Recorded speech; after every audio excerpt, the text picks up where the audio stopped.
This is crazy. All right. We just found out about this from our ride or die super producer, the one and only Paul Mission Control Decant. And I think the news bowled us over, right, guys? What did we just learn about? Well, I'll just read you the headline here from NBC News. RFK assassin Sirhan B. Sirhan recommended for parole, but decision not final. So the guy who murdered Robert Kennedy may be getting out of jail. If he did murder Robert Kennedy. If he did, if he was acting of his own volition, if he did. But either way, how badass is it to have the same first name and last name? You got to give the guy props for that alone. Definitely. And in this episode that we recorded in 2015, we look at Robert Kennedy's death. And we kind of, as many do, we connect it back to the 1963 assassination of his brother and just look at some of the weird things that happened. Was it a coincidence that both brothers died? We'll find out as we listen through this episode. From UFOs to ghosts and government cover-ups, history is riddled with unexplained events. You can turn back now or learn the stuff they don't want you to know.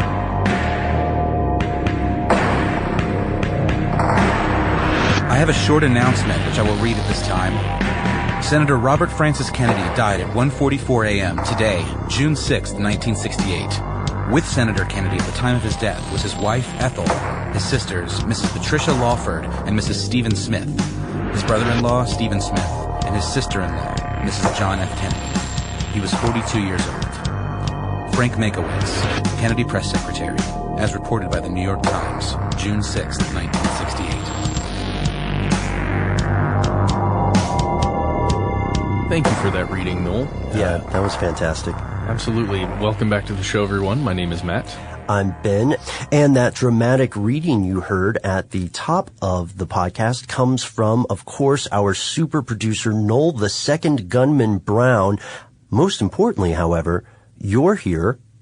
Welcome to Stuff They Don't Want You to Know. Yes, welcome to you. Now, 47 years ago today, on June 5th, Robert F. Kennedy was assassinated, and what you heard was Noel reading that announcement. It was a very somber day, and today we're going to talk about this assassination. We're going to look at the official stories. We're going to look at the alternative theories, and also the current theories about what really happened. Yeah, some more recent stuff. But as somebody said to Alice at the tea party, let's start at the beginning, go through the middle, we'll stop at the end. That sounds great. If this story has an end. Did that Alice in Wonderland reference work, you think? I think so. I don't remember who said it, the Mad Hatter or the Dormouse?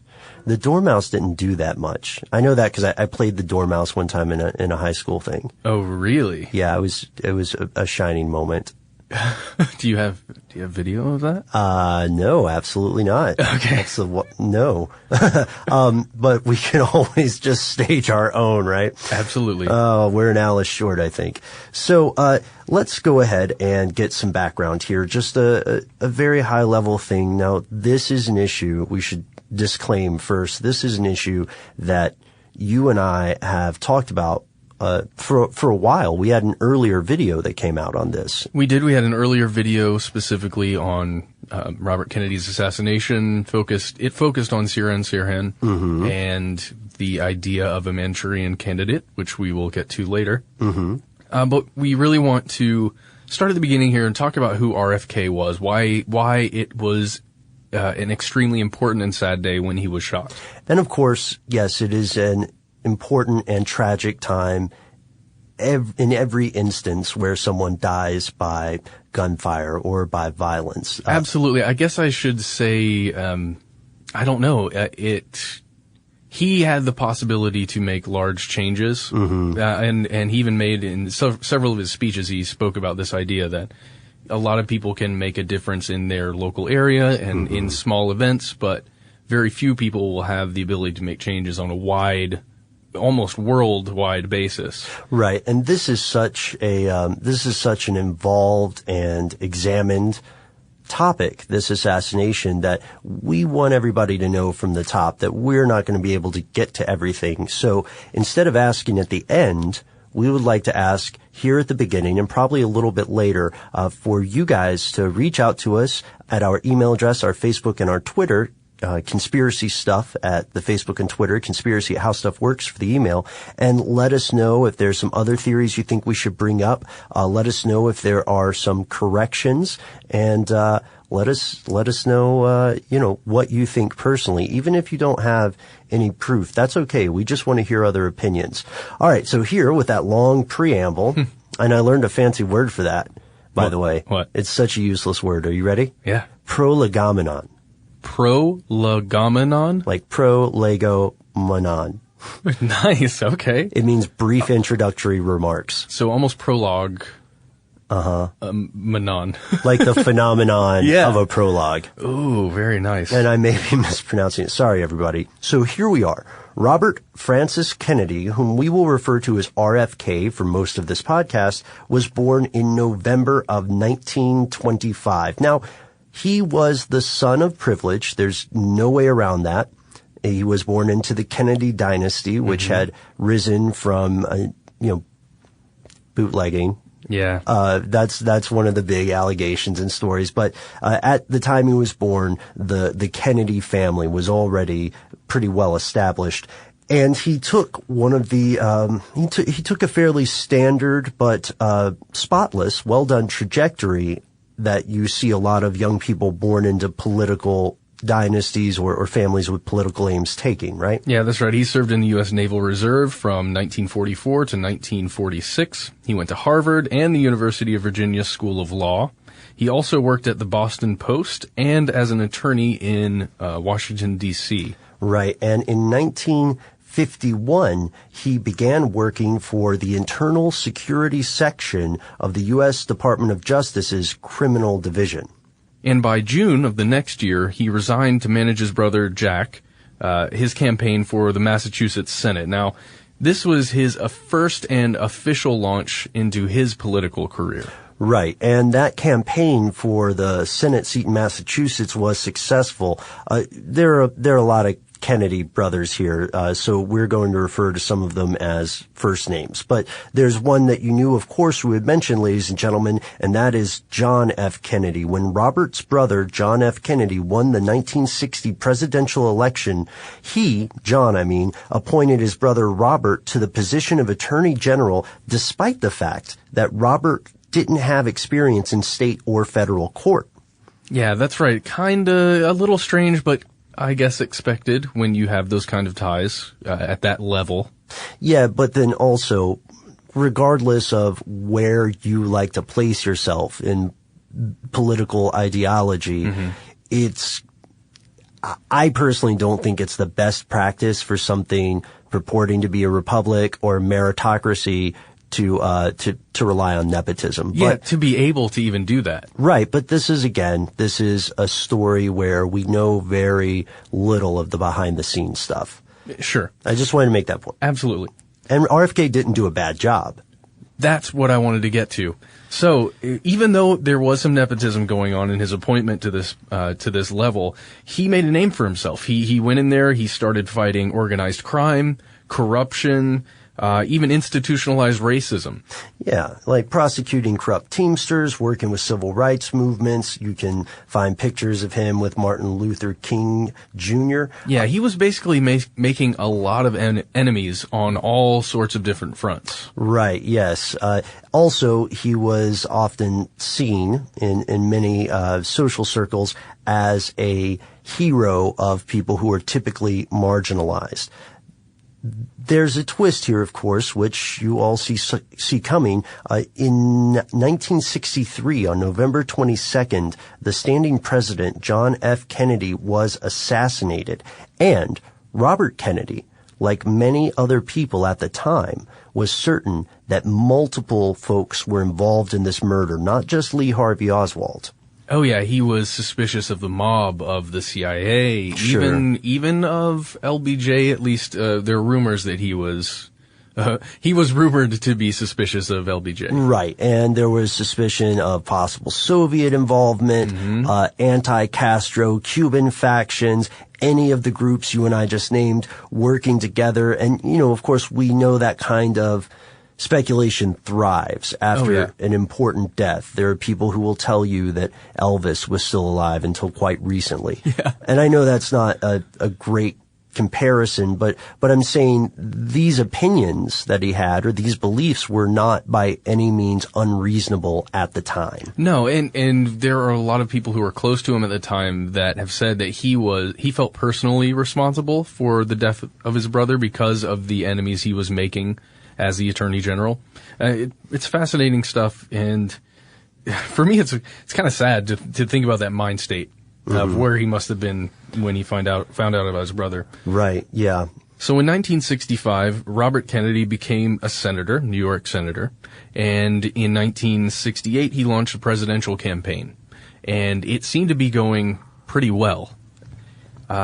Yeah, that's March 16th, 1968, and it was going very well. He looked like he had a serious shot. You know, I talked to my parents about Robert Kennedy when we first made our video about him, and I think I've mentioned this before, maybe in the Manchurian Candidate podcast, but how enamored they were with him at the time because of, he was, like you said, giving a voice to people that hadn't really had one in politics for a good long time, at least at that level. Yeah. And, man, I don't know. I'm not getting choked up. I was getting choked up earlier, and I hate to admit that, but I was getting choked up watching these videos of him online giving speeches. And it makes me wish, it kind of reminds me of the President Obama's campaign when he was running, where I was just the ideas that were coming out of that man's mouth made me want to believe in something better. And I think that's what RFK was doing for that generation at the time. Well, and also, given the death of his brother as a president, there's a great sense of purpose or righteousness that I think transmits very well. So he had a decent shot at the presidency, and we'll see how close he came. But that stopped on June 5th, 1968, and it stopped abruptly because Robert Kennedy was also assassinated. He was shot by a young man at the time named Sirhan Sirhan. So our question here, and a question that people asked in the wake of the tragedy and almost 50 years later are still asking, is this: what happened? Well, here's the official story. Like we said, things were looking pretty good for RFK's presidential campaign. The Democratic primary elections in California were on June 4th. The results were in RFK's favor. That's 46% to his opponent McCarthy's 42%. And this was the running for the Democratic candidate spot, I believe. Yes. And I hate to throw some cold water on there, but also, let's keep in mind that Kennedy was facing what was considered an unrealistic race against President Lyndon Johnson. Yes. Because Lyndon Johnson was popular as being seen like carrying the torch in the wake of the JFK assassination. But still, in terms of the Democratic stuff, he was cooking with gas. That's right. So about 4 hours after the polls closed, Robert went and spoke to his reporters at the Embassy Room Ballroom at the Ambassador Hotel in Los Angeles. And the government provides, this is really important, the government provides Secret Service protection for incumbents, right? But not for candidates. Right. So if Lyndon B. Johnson is campaigning, then he has Secret Service protection. But if his opponent, Robert Kennedy or Eugene McCarthy, are campaigning, then they don't get that automatic protection. Instead, RFK had 3 security people, an FBI agent named William Barry and 2 former pro athletes who were sort of unofficial bodyguards. Now, RFK was planning to mingle with some of his supporters in the ballroom before going to this other gathering in the same hotel. But journalists wanted this press conference. They got deadlines. Well, yeah. I mean, you want to get a piece of just a little something, maybe 1 or 2 lines from the guy who might win in this election. And, you know, that's a big deal for a journalist. Well, sure, it's a big deal, but it's also expected. You don't get bonus credit for it. You get fired if you don't do your job. That's exactly right. Now, our RFK's campaign staffer, Fred Dutton, asked RFK to skip the second meeting, take a shortcut through the hotel kitchen, this basically behind the ballroom where the employees travel, and he was going to get there, basically take a shortcut to meet the press. Okay, to get to the press area. No, it's a great question. If you're asking it, why didn't they just go the regular way? Why take the shortcut? Here's the thing. RFK, popular guy, always a people person, and apparently he was always pausing to press the flesh, shake the hands, kiss the babies. So it could be tough to get him in and out places. You really had to guide him. As a handler, you really got to be hands-on with him. Right. And so he was pausing to meet people as they were walking through the kitchen, which, I think is cool, is the idea of meeting somebody who might one day be president. As he was shaking hands with an employee named Juan Romero, a busboy, a guy rushed from beside the ice machine, a young man named Sirhan, firing a .22 caliber Iver Johnson cadet revolver. Now, RFK got shot 3 times. One bullet entered his head behind his right ear, the other 2 at the rear of his right armpit, and the second bullet exited his chest, but the third one stuck in his neck. So he is conscious, he is lucid. One of the first things he's asking when people are talking to him, Sirhan, by the way, is instantly tackled to the ground. They're asking, the first thing he asks, is everyone safe? Are they okay? He's rushed off to try to, in an attempt to save his life. They do about almost 4 hours of surgery on him. I want to say 3 hours, 40 minutes, but despite their efforts, he died on 1:44 a.m. June 6th, about 26 hours later, at 2 a.m., Frank Mankiewicz, the spokesperson for the campaign, made the official statement that Noel interpreted for us at the top of the show. Sirhan is, as of this recording, currently sentenced to life in prison at the Richard J. Donovan Correctional Facility. So, let's get into this. What's the motivation? Why would Sirhan do this? What we know is that Sirhan was a Palestinian Christian with Jordanian citizenship, and investigators at the time believed that he murdered RFK, or at least shot RFK, because of the candidate's support of Israel, which he saw as endangering the population of Palestine. He was very young at the time. He was only 24. One of the chief pieces of evidence for this that you can read is that his diary contained evidence of premeditation, including written phrases like RFK must die over and over, Robert F. Kennedy must be assassinated over and over, and sometimes citing specifically that this murder must occur before the 5th of June, 1968. And here's the thing, guys. Assassinations can happen for all sorts of reasons. And this is a perfectly believable one. People have been shot historically for less. So why don't people, even today, believe that this is the whole story? We'll get to that in just a moment, but first we're going to take a quick break for a word from our sponsor. Here's where it gets crazy. Now, we can't do all of these. We talked about that earlier. So we're going to take a high-level approach. And like Ben said, please write in for any more details or any other conspiracies you think we missed here or you would like to see us cover in the future. I'm sure there are quite a few. Oh, yeah. We could probably make an entire separate podcast, not like an episode, but a whole podcast. A whole show. Yeah, stuff RFK and JFK's killers don't want you to know. Yeah, we could have a new episode every week, but until that happens, if it does, here are a few of the most common, let's call them alternative theories to the story behind RFK's assassination, if not both assassinations. So the first one is that the CIA, the Central Intelligence Agency in the United States, is somehow involved. There's a filmmaker named Shane O'Sullivan.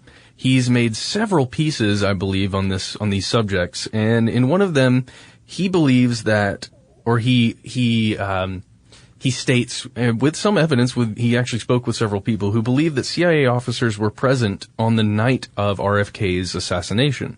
Yeah, right. I mean, I don't mean sarcastically, but that's correct that O'Sullivan says this. So these three guys, again, allegedly, were identified as CIA officers, senior officers, who had worked at the main anti-Castro station out there in Miami. The three men listed were the chief officer of operations, a fellow named David Morales, the chief of maritime operations, a guy named Gordon Campbell, and the chief of psychological warfare, a guy named George Ioannidis. Also, we should point out that it would seem that several of these claims were incorrect, specifically the one about Gordon Campbell, because it would seem that Campbell, died of a heart attack 6 years prior to this assassination. At least there are records stating that he did. Yeah, and not records as in people's letters to each other, records as in death certificates.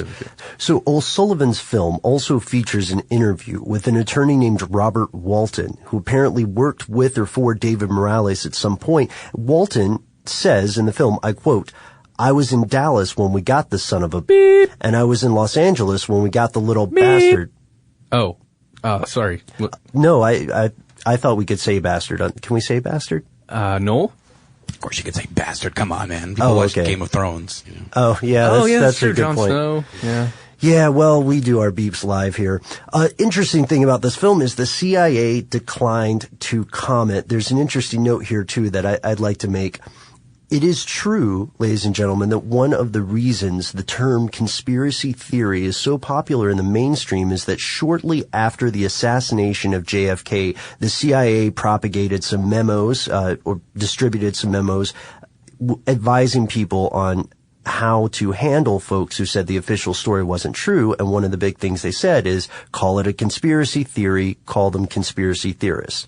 That's a fact. And you can check, I think you can find that actual document or a copy of it online, right? Yeah. And since then, if you hear in the news someone using the phrase conspiracy theory or theorist, it just equates with wacko. Sure, right. Yeah, because HSBC laundering money for drug cartels is the exact same thing as a secret race of half reptile aliens. Yeah, it's completely equivalent. Pretty much, yeah. Apples to apples there. But O'Sullivan didn't stop at that one film. He produced another film, or created another film in 2007? Yes, that one was called RFK Must Die. And that updated some of those earlier erroneous claims, including most particularly the one about Gordon Campbell. So that's part of the CIA involvement. You'll also hear stuff about a woman in a polka dot dress, which I think will be familiar to a lot of people who've looked at this. There's the theory of a second gunman next, which is not mutually exclusive, right? No, not at all. Several of these could be working together, who knows? Mm-hmm. But in this one, authorities say that 8 bullets were fired, 3 hitting Robert Kennedy and the rest striking 5 other victims, all of whom survived. Okay. Lawyers William F. Pepper and Lori Dusick claim analysis of audio recordings actually show that there are 13 shots that were fired from multiple guns. And that's 5 more shots than Sirhan could fire from the 22 that he had in his possession. Yeah, because of the clip size. So all of that makes me go, huh? Yeah, but it's an audio recording, so it's not. It is completely true that Sirhan was in there with a gun, fired it, and this politician died. That is inarguable. Sirhan and the defense team have continuously or consistently appealed this stuff. The Attorney General Kamala Harris was not persuaded by some of these appeals, saying that the allegations fell short of dismantling the prosecution's overwhelming case against him. And so while we're on the subject of Sirhan, which could deserve its own podcast alone, we want to just talk a little bit briefly about this Manchurian Candidate thing that you've heard us throw around. Longtime listeners, well, our show hasn't been on that long in the audio, but, I guess people who've watched the videos for a while too are already familiar with this concept. We did an audio show about the possibility of a Manchurian Candidate. What is that? What do we mean when we say that? Well, the term itself was popularized or even coined by Richard Condon in his book from 1959 called Manchurian Candidate, or The Manchurian Candidate. And we've talked about this a lot. The definition really is an assassin who is kind of an unwitting assassin who is unaware that they are an assassin, either with through brainwashing or some other technique. This person is convinced by a third party to murder someone else, and they're usually activated somehow, like with a woman with a polka dotted dress. When you see this woman, you will go and kill your target. Right. That's the idea, that there's some sort of trigger word, phrase, or image. So do be cautious if a stranger approaches you and whispers something very specific in your head.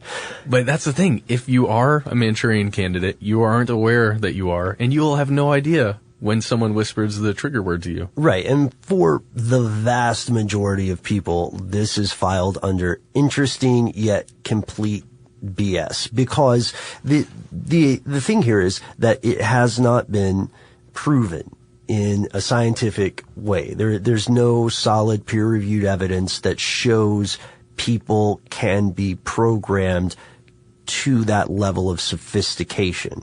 There is evidence that shows you can easily influence people in ways they don't understand. Like right now, I have a hot cup of coffee in my hand, and there are a couple studies that show that if a stranger comes in here right now and starts talking to Matt and I, and let's say, Matt, you had a cold drink. What's the kind of cold drink you would have? I would have a Sobe. Okay, so Matt has a Sobe, ice cold, delicious Sobe. I've got a steaming cup of coffee. Then this study showed that the temperature of the drink we are holding has a measurable influence on our perception of this stranger. Matt will be likely to, I know it sounds so dumb. It does sound crazy when you first hear it. But Matt will be, according to this research, more likely to be objective, maybe less likely to be to empathize with them, whereas I will be much warmer. Yeah, I'd be cold, you'd be warm. There's also, okay, just while we're on it, this is total tangent, but if you are working at a job and you don't know a lot of people and you want them to think you're a team player, get a picture of a dog, frame it, and put it on your desk. It won't work if it's a cat, and it doesn't matter if you're in the picture. I mean, if you really want to be amoral and unethical about it, it doesn't have to be your dog. No. Although I think lying that way will come back to bite you, and it's not a good practice. And apparently, that picture of a dog will prime people to think of you as a trustworthy, loyal team player. Wait, Ben. What? I was thinking of some pictures on your desk. Yeah. That's a real dog. Uh-huh. It's a real dog. Okay. Is it your dog? Moving on. So Sirhan has actually gone into this Manchurian Candidate territory, I guess you would call it, because, as we said, he was sentenced to life in prison. He did not receive the death penalty, and he has continued his the appeals process. He claims he has no recollection of the murder whatsoever. In an appeal in 2011, his lawyers repeated this previous assertion, and they had reports from people they said were experts who said that Sirhan was programmed through hypnosis to fire shots as a diversion for the real killer. And that was in the latest appeal, 2011, I believe, denied officially in 2012.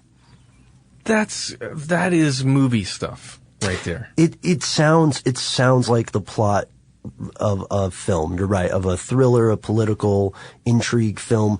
The idea that someone could be programmed to do that sort of stuff, and then in the aftermath, which Sirhan argued, in the aftermath, have their memory wiped so that they don't remember who told them to do it or how. It just seems complicated. It seems pretty convenient, I would say, as a story. Yeah, so that's a great point. Is this a legitimate grievance? Is this evidence of mental instability? And as other studies show, spending your life in prison is not conducive to one's mental health. Or is this just a desperate, dishonest attempt to gain freedom, right? I mean, maybe, man. It's tough. It's so tough to view from this angle, right? I want to believe in as it sounds horrible, but I want to believe that something that fantastical could be real. Right, that there would be that sort of level of, I guess science or technology to be able to do something like that. Don't get me wrong, it's terrifying. Yeah, it's terrifying. And it's horrible the way, if it's true, the way it was used. But I want to live in a world where things like that are possible, like things that are otherworldly almost. Some people would say that you do. Unfortunately, again, at this point, or maybe fortunately is a better way to put it, there isn't any evidence that level of influencing a person can happen. Now, there is evidence, of course, of brainwashing, right? Stuff like Stockholm Syndrome, right? And Patty Hearst joining the people who kidnapped her, right? Or people being members of cults or other organizations that are similar to cults. And Darren Brown did, supposedly demonstrate that he could create a Manchurian Candidate. Yes, he did, yeah. And that is... For television. For television, of course. And that was a carefully controlled thing, so it's not like he was setting this person out to be triggered and assault people. However, what the big difference here in this idea of a Manchurian Candidate would be that the Manchurian Candidate exists as a separate... like a software program, like a hidden software program or protocol inside a larger operating system of a human personality. Whereas brainwashing, usually when people are brainwashed, they still understand, like they remember what they're doing. They still understand a concept of the past, a concept of the future, right? They're not some sort of automaton. Arguably, and we should. I would love to talk to a cult deprogrammer or someone like that. What do you think? I love that idea. So we've got. Well, tell us if you have any access to cult deprogrammers that you think are legitimate, because we would like to get their story out there. We have one last one here, which is not really fair, but it was all a coincidence. When JFK was shot in 63 and when RFK was shot in 68, these were entirely unrelated incidents. Lone madman Lee Harvey Oswald, Sirhan assassinated these politicians and brothers for entirely separate reasons. And they just happened to both be from the same political dynasty, very high in the ranks of U.S. politics. For me, one of the strangest things here is that we didn't have presidential assassinations during the Great Wars, in World War I or World War II in the U.S. But then there are two RFK was not a president, but he was a presidential candidate. And having two of them happen in just back to back and being brothers, I don't know.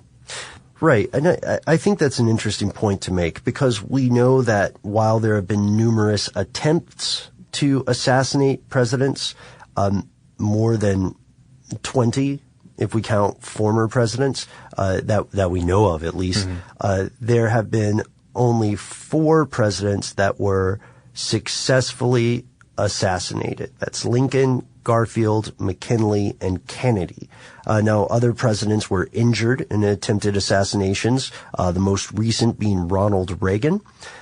But every single president has been, at least since John F. Kennedy, has been threatened by someone with an assassination. I think that just goes with the job, honestly. Yeah, and the way communication is changing. Right, that's a really good point, too. So, is it an entirely unrelated thing? For some people, those different commonalities just are circumstantial but too strong to ignore. But of course, the truth is, regardless what happened, that both of these people were killed, and it could have been a coincidence, at least according to the official stories, which find no connection between the murders, which comes back to leads us to, rather, one of my favorite parts of the show. Matt, I'm going to put you on the spot here. Okay. What do you think? What do you think about this thing? Coincidence, related, motivations, possible players? Well, I find myself being swayed a little too easily when I watch documentaries.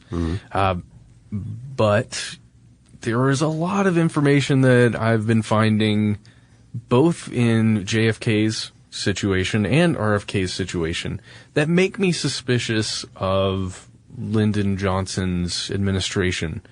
I'm not saying that he did it. I am interested in connections between LBJ's administration and perhaps some of the people that RFK made enemies of when he was Attorney General. And I don't know enough about that right now, but that's where I'm interested in looking. Yeah, he was anti-war too. He ran on an anti-war platform, if I recall correctly. Yeah, so for me, it's difficult because I want all of the information, right? And it's still, there are still things that people don't agree on, but in both cases, in both JFK's case and RFK's case, the official investigation is more or less closed. You know, the Warren Commission did their bit. There were investigations into RFK's death, and they planned it squarely on Sirhan. I'm perplexed, I think, most by the fact that Sirhan's still alive and imprisoned and filing appeals, using the appeal process continually or whenever the opportunity presents, and saying that he was brainwashed and then brain wiped. You know, that's spooky stuff. Yeah, but he's just a conspiracy theorist, Ben. People would say he's just a convicted murderer trying to get out, right? So now we're going to pass the question to you, ladies and gentlemen. What do you think about all this? Are there any people that we didn't talk about in this episode? Oh, there are a lot, actually. Well, yeah, that you really think could be, I don't know, a suspect? Write to us, please. Find us on Facebook. Find us on Twitter. We're Conspiracy Stuff at both of those. Also, I mean, if you really want to, you could send us an email. Yes. And while we're on that subject, Matt, Noel, what do you guys think? Let's do a little listener mail.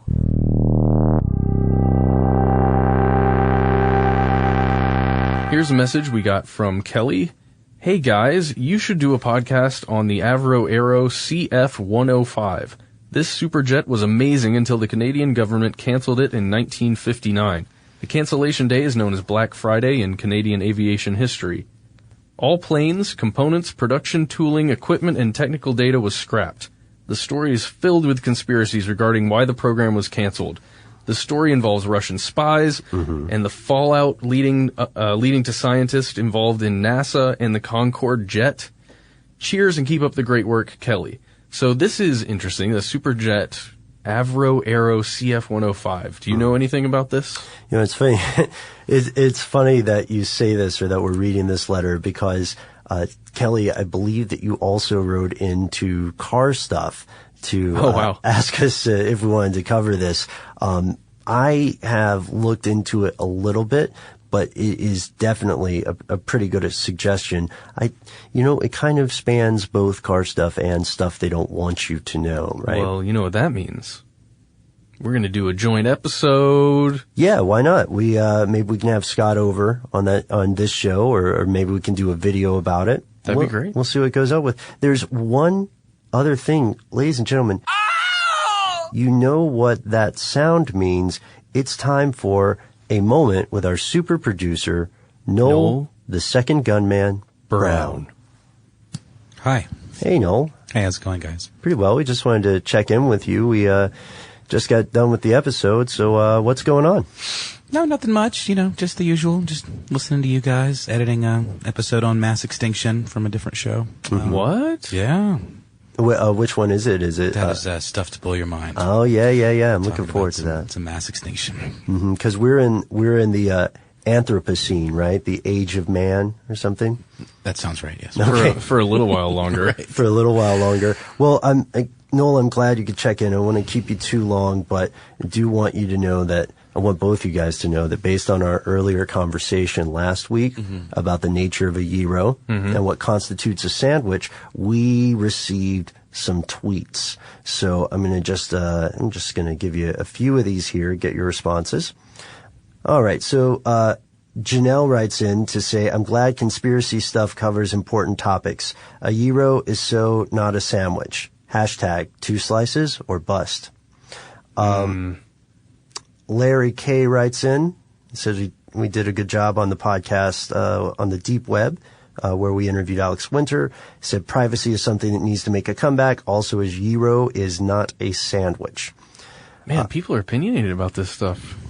And this is the last one I'll read. Kelsey Ito says, my vote is that it's a wrap, but Wikipedia says it's a sandwich, and then tweets us again and says, here's where it gets crazy. Did someone change the Wikipedia entry in order to get people to say that it's a sandwich? Well, you guys, I think I might be able to shed at least a little bit of light on this. Yeah? So I was at lunch last week. Went to a little Greek joint near the office, and sure enough, on the menu it says gyro sandwich. Whoa. That's some hard evidence right there. Well, you know what? You guys are my friends, and I trust you, and it's more important to me to know the truth than to feel like I'm right. So if a gyro qualifies as a sandwich in a Greek restaurant, I don't really have the authority to contradict them. I mean, I see where you're coming from. I do feel like it exists in sort of a weird gray area between wrap and sandwich. I sort of think it's neither a wrap nor a sandwich, but for the sake of this discussion, I'm going to call it a sandwich. And why do we need labels anyway? I'm kidding. Right. That's the best point so far. Agreed. So I guess that's it for today. Until next time, ladies and gentlemen, I have been Matt. I'm still Ben. Are we changing our identities after this? Yeah, I wasn't going to say anything, but you're going to wipe my brain?